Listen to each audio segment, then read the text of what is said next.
Odivaldinho, obrigado mais uma vez pelo convite. A vocês todos, obrigado pela presença. E a proposta para a noite é um tema evangélico, está lá no capítulo 18 do Evangelho segundo o Espiritismo, capítulo esse intitulado Muitos os chamados e poucos os escolhidos. Kardec, nesse estudo, esse do item 5, se baseou no texto bíblico de Mateus, capítulo 7, versículos 13 e 14, que depois é dito um pouco diferente lá em Lucas 13, 22 e 30, né? Nós até já entendemos a diferença, porque o Lucas falava de uma forma, porque o público dele era outro, né? Então, lá no capítulo 7 de Mateus, é o último capítulo, é o final do capítulo que fecha o Sermão da Montanha. Então, Jesus vem durante todo o Sermão da Montanha dando vários conselhos para a gente. A Denise falou agora há pouco do Gandhi, né? O Gandhi dizia que se todos os livros da humanidade se perdessem e só restasse o Sermão da Montanha, nada se teria perdido. O Sermão da Montanha é um código de conduta do cristão, é um código de conduta ética e moral. Então, lá no capítulo 7, Jesus vem dando os últimos conselhos para a gente. Especificamente lá no 7, 13 e 14, Jesus diz assim: entrai pela porta estreita, porque larga é a porta que conduz à perdição. E estreito é o caminho que leva à vida. E quão poucos entram por esta porta estreita. Lucas, se referindo à mesma passagem, diz assim: alguém perguntou a Jesus: mestre, quantos se salvarão?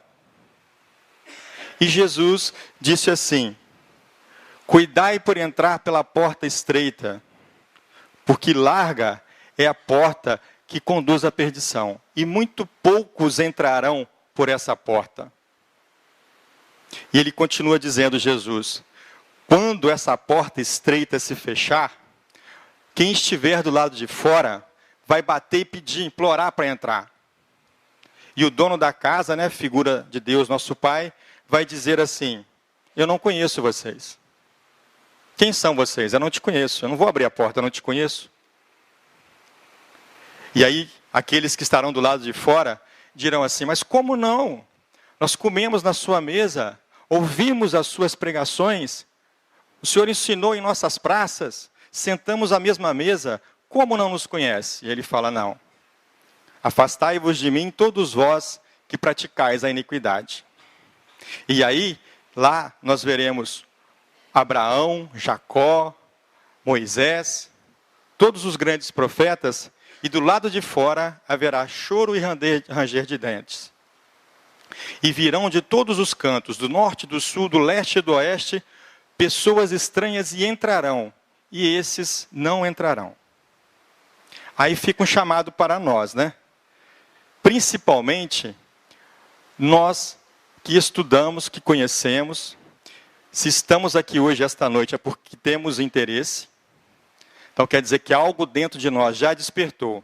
E Jesus diz assim: muito cuidado, porque conhecer não basta, disse também a Denise na oração dela, é preciso pôr em prática. E a porta estreita que se fecha é justamente essa: são poucos os que praticam. Muitos até ouvem, são convidados, mas são poucos os que praticam. E nós, adaptando aí aos tempos modernos, podemos dizer assim, que quando a gente desencarnar, nós com a nossa visão espírita e agora com a visão do filme lá do Nosso Lar, né? Quando a gente desencarnar e a gente chegar e pedir para entrar, a gente vai ver lá dentro o Odivaldinho, o Luiz Antônio, a Bel.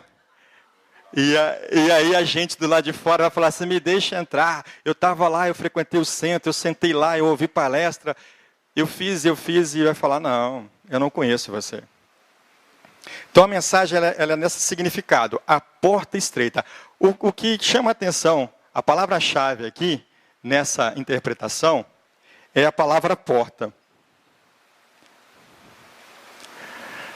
Porta, a gente sabe, nada mais é do que uma entrada, é um meio de acesso, não é isso?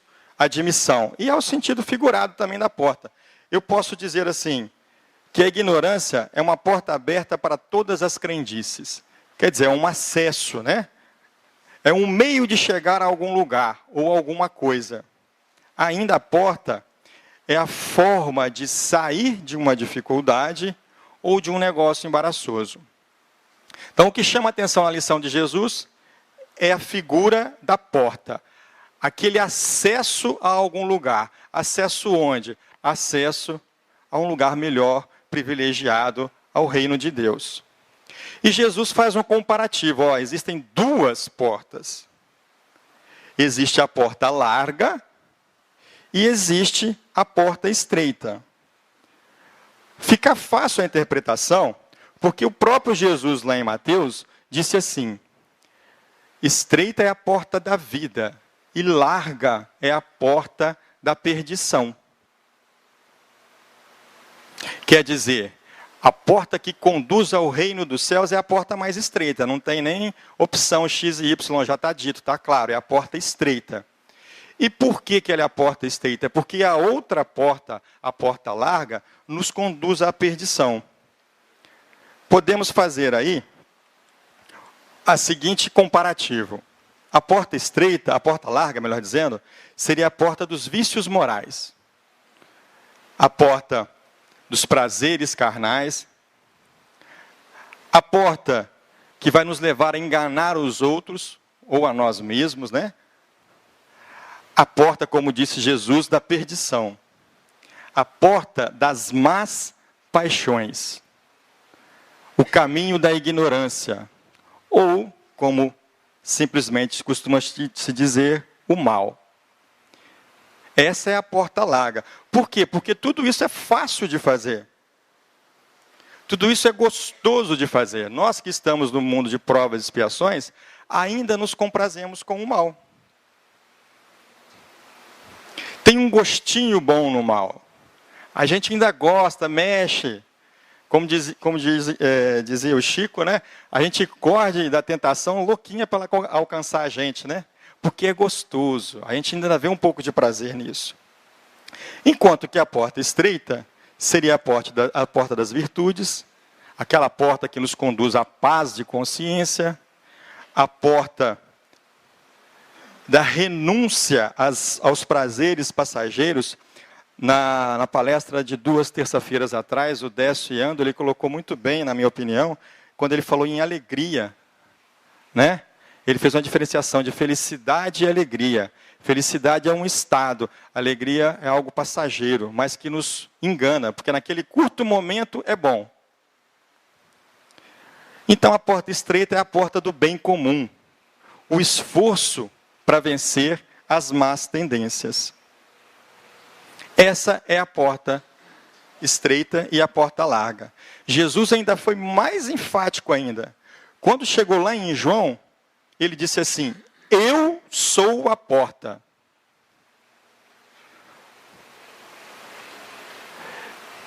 Quem entrar por mim será salvo. Não tinha como ser mais claro, né? Se lá ele falou, olha, vocês têm opção, a porta larga ou a porta estreita, e eu aconselho a estreita, lá em João ele foi enfático. Eu sou a porta. Quem entrar por mim será salvo. A tradução aqui da palavra salvo, o texto original do evangelista João, a palavra que ele usou não existe em português. Mas o significado é a ideia de segurança, de liberdade, de abundância, de sentir-se bem. E a melhor tradução que se conseguiu foi a palavra salvo. Nessa configuração aí, gente, Jesus, lá no Sermão da Montanha, fechando aquele capítulo 7, ele fala assim: fácil você entrar pela porta estreita. Tudo o que quereis que os homens vos façam, fazei-o vós a eles. Esta é a lei e os profetas. Simplificou mais ainda, né? Qual que é o caminho da porta estreita? Tudo que quereis que os homens vos façam, fazei-o a eles. Esta é a lei e os profetas. A lei e os profetas são todos os mandamentos, né, que veio antes dele. A lei que ele veio aperfeiçoar. Então, depende de mim a porta estreita, o acesso, esse caminho que é Jesus. Eu tenho que fazer. Eu não posso ficar esperando. Eu queria tanto melhorar meu relacionamento com o Zé. Mas o Zé é tão difícil, né? Ele também não me dá abertura. Mas você já foi lá bater um papo com o Zé? Mas o fulano de tal, você vê? Ele faz assim, assim, assim, eu não concordo. Mas e você? O que você faz? É de dentro para fora. Nunca é de fora para dentro. Eu que preciso mudar. Eu que preciso ter esse acesso. Então, recapitulando, a porta larga é a porta da perdição, das más paixões, o caminho do mal. A porta estreita é a porta do esforço para vencer as más tendências. Essa que nós trazemos ainda em nós. Somos todos criaturas, filhos de Deus, filhos e filhas de Deus. Se Deus é bom, e se, segundo Jesus, uma árvore boa não pode dar maus frutos, por analogia, somos todos bons.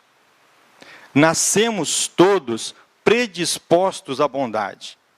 Carregamos em nós as virtudes, que é essa predisposição para o bem.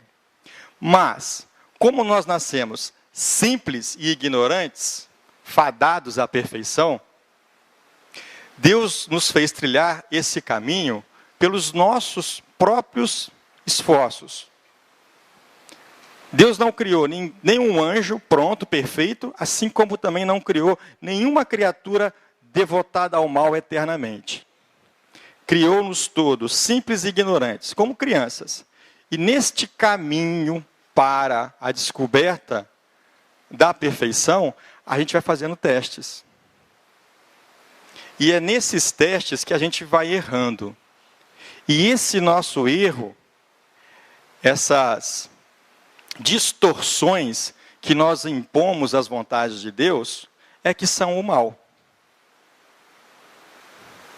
O mal de verdade não existe. O mal é nada mais, nada menos do que a nossa ignorância e a nossa desobediência à vontade do Pai.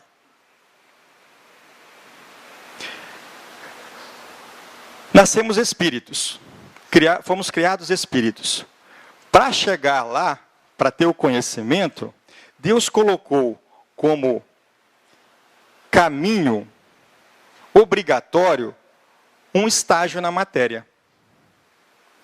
Temos todos que passar pelo corpo físico para estagiar, para aprender.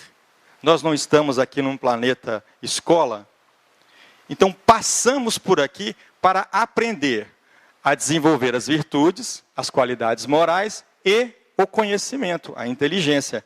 As duas asas que Emmanuel se refere, não é? A moral e a inteligência.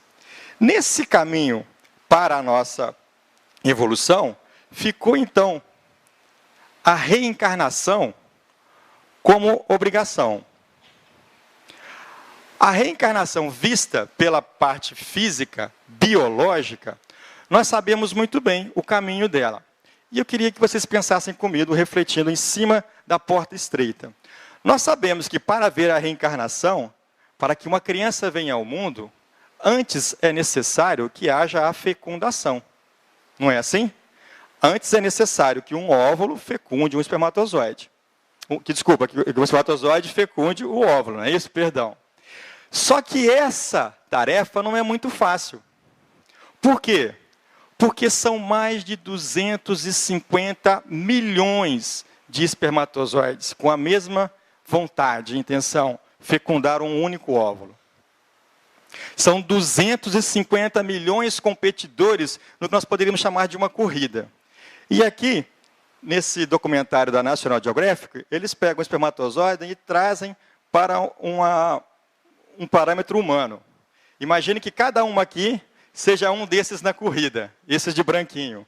E a corrida é difícil, é complicada, é cheia de obstáculos. 250 milhões é a população do Brasil, somada da Argentina, somada do Uruguai, somada do Paraguai. 250 milhões. É muito complicado, é muito difícil. Nessa corrida aí,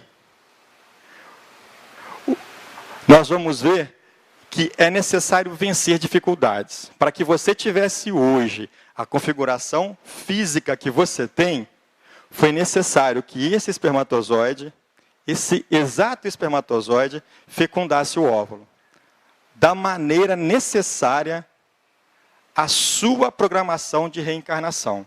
O documentário se chama A Grande Corrida, quem quiser depois dar uma olhadinha na internet ou na National Geographic, vale a pena. Para que você tivesse aqui hoje, com essa configuração física, você foi o único dentre 250 milhões que chegou ao seu objetivo. É um funil, né? É uma porta bastante estreita. E é exatamente essa reflexão que eu gostaria de convidar vocês a fazer. Nós entramos para o mundo pela porta estreita. Tanto da matéria quanto do espírito. O espírito Emmanuel, fazendo uma reflexão sobre a reencarnação, ele diz assim, que a alma desencarnada, pleiteando a reencarnação, ela considera, ela entende, ela reconhece a necessidade do sofrimento purificador, anseia pelo sacrifício que redime, exalta o obstáculo que ensina, compreende a dificuldade que enriquece a mente e não pede outra coisa que não seja a lição, nem espera, senão a luz do entendimento que elevará nos caminhos infinitos. Então, quando estávamos todos desencarnados, pleiteando a reencarnação, além da grande fila, né, que tem para poder a gente chegar aqui, nós todos reconhecemos a necessidade da porta estreita. Nós todos reconhecemos a necessidade do caminho difícil. E foi exatamente isso o que nós pedimos. Senhor, dá-me a porta estreita. Dá-me o caminho da dificuldade. Por quê? Para que eu possa evoluir. Na obra de Chico Xavier, em conjunto com o espírito Irmão X, lá no livro chamado Estante da Vida, no capítulo 15, tem uma história cujo título é O Compromisso. Vale a pena a gente prestar atenção. Conta o Irmão X que o grupo de apoio dele, assistencial, teve a missão de vir socorrer aqui na Terra uma garota que estava sendo obsediada. E a obsessão estava chegando a tal ponto que estava atrapalhando não só ela, como toda a família. Então, os espíritos superiores que deram essa missão à equipe do Irmão X, para ajudar com uma missão um pouco difícil, se adiantaram. Disse assim, olha, reencarnado na mesma cidade que essa moça que precisa de ajuda, vocês vão encontrar a pessoa exata, ideal. É um médium que está reencarnado já há 36 anos e que antes de reencarnar, assumiu um compromisso aqui com a gente. Ele se chama Alberto Nogueira. Procurem por eles que ele vai ser a ajuda ideal para vocês. Muito bem. Um conselho desse não tinha como negar, né? Ainda mais que a ajuda é sempre bem-vinda. A equipe do Irmão X fez o quê? A equipe do Irmão X foi lá puxar a ficha do Alberto Nogueira. Eles não conheciam o Alberto Nogueira. Foram lá puxar a ficha dele. Lembra do filme Nosso Lar, com o André Luiz sentado de frente para a tela lá de computador? Com a ficha passando na vida dele todinha? Foram até o computador e puxaram a ficha do Alberto Nogueira.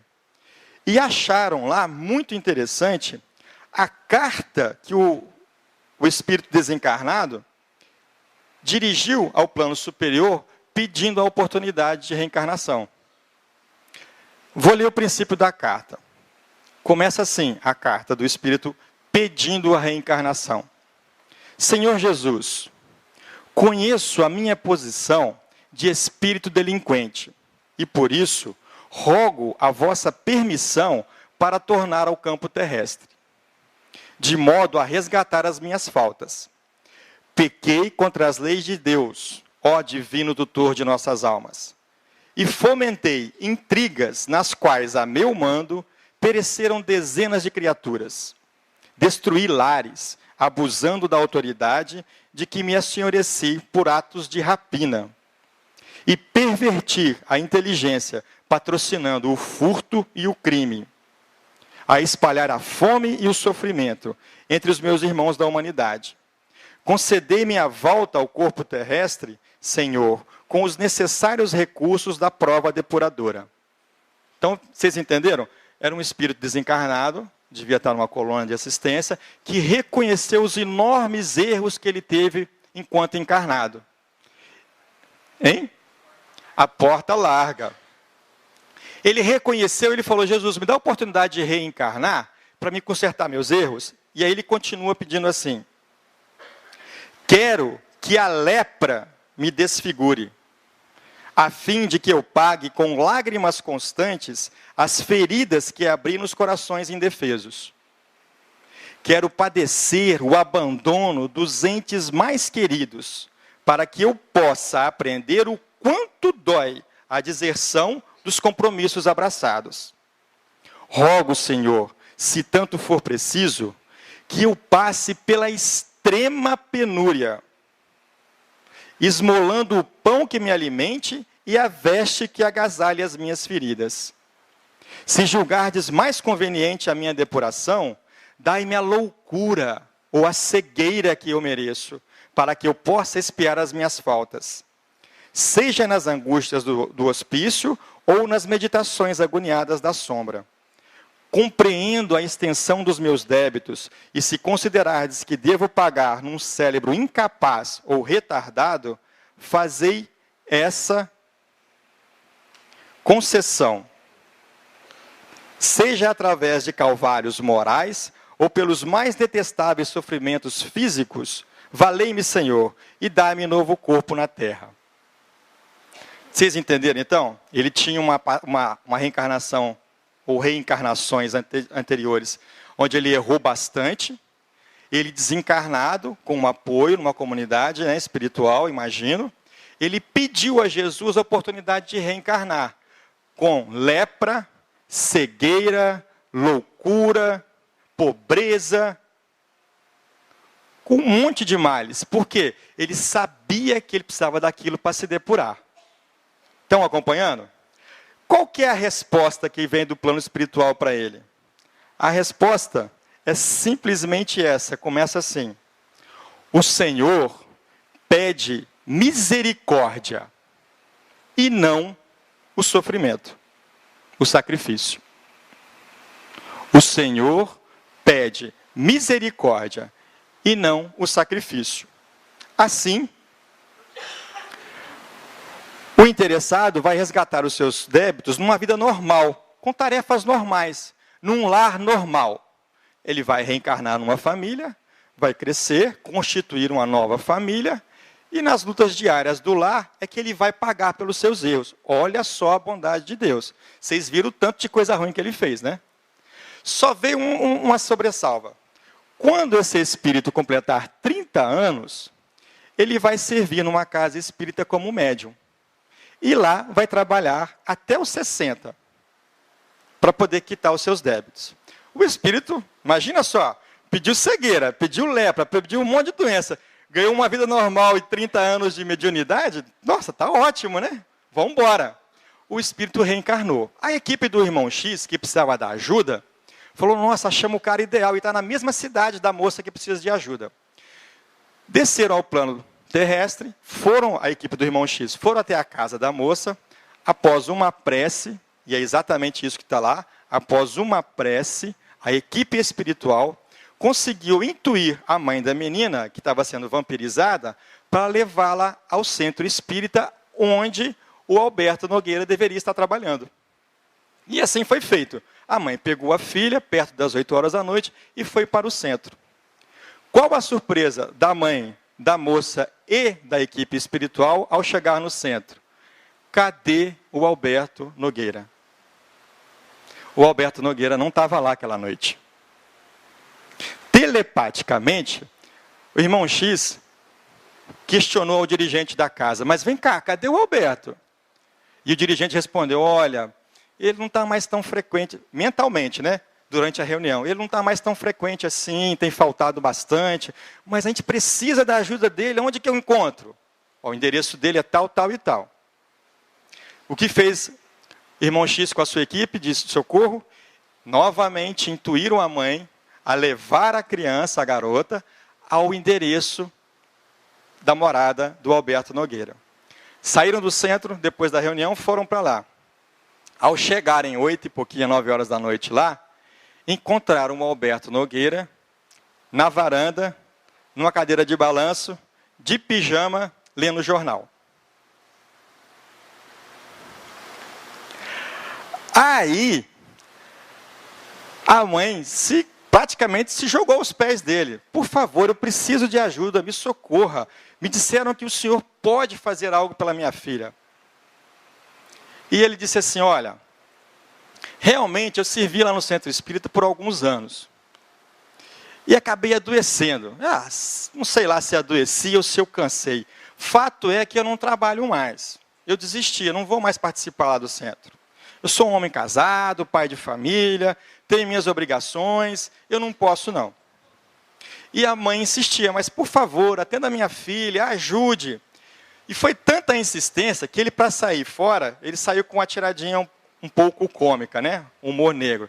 Ele disse assim, olha, até onde eu saiba, a única criatura que dá de si sem pensar em si é o burro. E foi embora a mãe, a filha e a equipe do irmão X, decepcionada, sem a assistência necessária. Meus irmãos, aquele mesmo espírito que suplicou pela cegueira, pela loucura, pela pobreza, pela idiotia, por lágrimas e abandono, aquele mesmo espírito que pediu, suplicou a prova da porta estreita para quitar os seus débitos, quando chegou na terra, escolheu a porta larga. Podemos nós criticar, apontar o dedo e acusar? De modo algum. Né? Será que não estamos nós fazendo o mesmo? A gente não tem noção clara de qual foi o nosso compromisso ao reencarnar. Mas com certeza, você pediu a oportunidade de quitar alguns débitos. E a única forma que você tem de quitar os seus débitos é através da dor. Acho que o Divaldir vai concordar comigo, é nesse sentido que o Evangelho diz, a dor é uma bênção que Deus envia aos seus eleitos. Gente, Deus não pede o sacrifício, Ele pede esforço. Ou como disse o Emmanuel para o Chico, disciplina, disciplina e disciplina. Com certeza, todos nós aqui, e se estamos aqui essa noite, não é por acaso, laços nos unem, se não uniam antes, nos unem a partir de agora. Com certeza, viemos aqui porque temos algo latente dentro de nós que bate na nossa consciência, que fala assim, eu preciso fazer algo. Eu tenho que fazer melhor. Eu posso fazer melhor. Eu assumi o compromisso de fazer melhor. Eu pedi a porta estreita.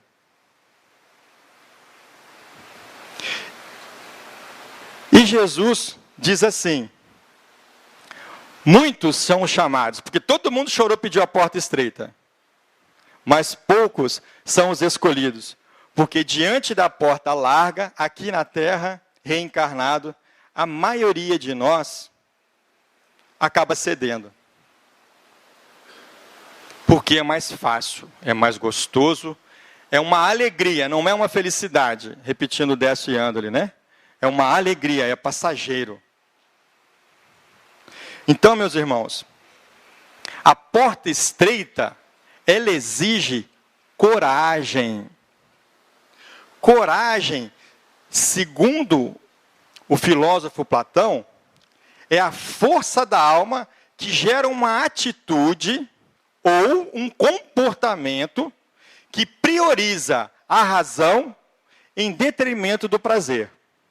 Isso é bom, isso é gostoso, mas eu preciso fazer aquilo, me diz a razão. Isso é coragem.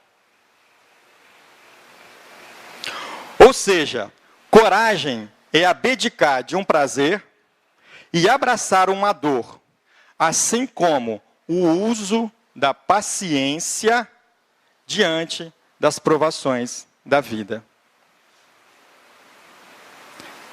O caminho nós já temos. Jesus disse: eu sou a porta, e sou a porta estreita. Está todo mundo no mesmo barco, né? Do lado de cá, querendo passar para o lado de lá. E a ponte é uma cruz. E a cruz, na maioria das vezes, é o outro. É o marido, é a esposa, é o filho, é o pai, é o parente. Que Deus nos colocou ao lado, na mesma família, ou na mesma cidade, no mesmo ambiente de trabalho, para quê?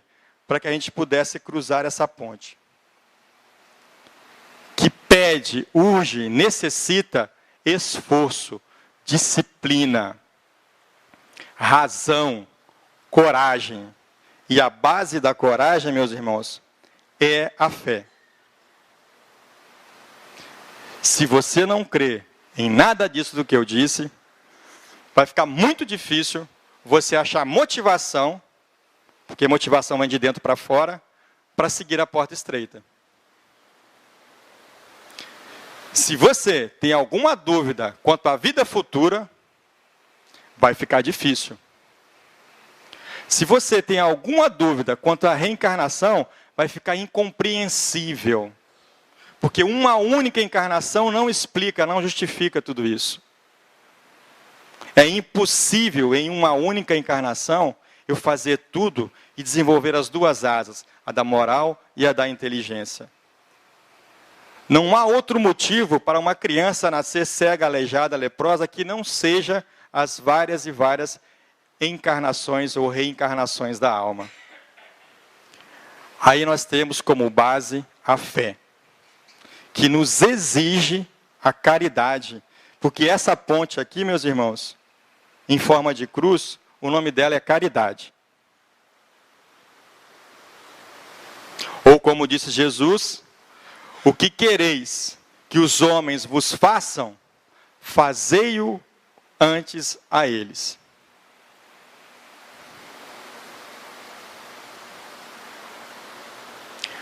Portanto, meus irmãos, a porta larga é a porta da nossa fraqueza.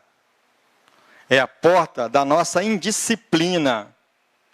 É o chamado das alegrias temporárias, que nos afastam de uma felicidade eterna.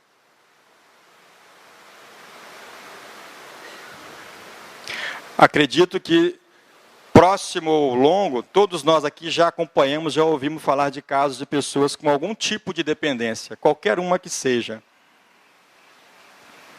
É difícil a pessoa sair, não é? Mas é muito fácil a pessoa entrar. Nós todos temos algum tipo de vício, e daí vem a analogia de vício de dependência com vício falta de virtude. Todos nós temos algum vício de conduta. Todos nós podemos e devemos melhorar em algum ponto.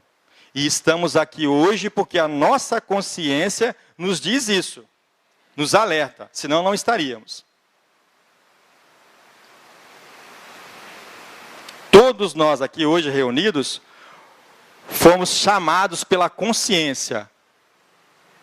Todos nós aqui hoje sabemos que devemos fazer mais e melhor. Todos nós aqui hoje sabemos que precisamos de ajuda, de amparo, de força, de coragem para todo dia escolher a porta estreita. Porque larga é a porta da perdição. Você não precisa nem se direcionar, ela é tão larga que ela te puxa, ela te atrai. A porta estreita exige esforço de mudança de direção. É mais ou menos como remar contra a maré.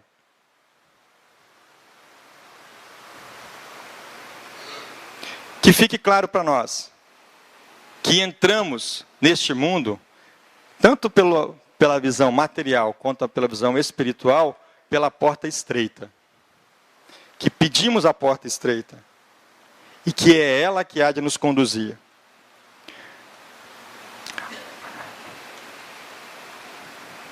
As coisas boas que os homens fazem só podem estar completas com as coisas más que eles se recusam a fazer. Que Jesus nos fortaleça. Boa noite.